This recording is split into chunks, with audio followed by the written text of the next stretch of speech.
Trichy to Chennai national highway கொணலையில் residential area குடியிருப்பு பகுதிக்கு பக்கத்திலே ஒரு 30 ஏக்கர்ஸில் பிரம்மாண்டமாக உருவாகிட்டு இருக்க சைட் தான் நம்மளோட ராயல் ஸ்ப்ரிங்ஸ். ஒரு 10 ஏக்கரில் 220 பிளாட்ஸோட ஃபேஸ் 1 அடுத்த வாரம் நம்ம லான்ச் பண்ணுறோம்.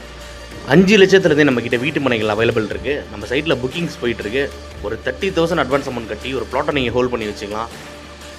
நிறைய ஸ்கூல்ஸ் அண்ட் காலேஜஸ் இந்த சரௌண்டிங்கில் இருக்குது. 30 ஏக்கரில் டோட்டலாக பார்த்தீங்கன்னா 600 பிளாட்ஸோட நம்ம சைட் ரெடி ஆக போகுது. ஸோ ப்ரீ பிளான்டாக யோசிச்சு இப்போயே நம்ம சைட்டில் இன்வெஸ்ட் பண்ணிக்கோங்க. நம்ம சைட்டில் மனை வாங்குற எல்லா கிளைண்ட்ஸுக்குமே கோல்டு அண்ட் சில்வர் காயின் ஆஃபர்ஸ்லாம் இருக்குது. ஸோ ஸ்க்ரீனில் இருக்க இந்த நம்பர் கால் பண்ணி உங்களோட சைட் விசிட்ஸை புக் பண்ணிக்கோங்க.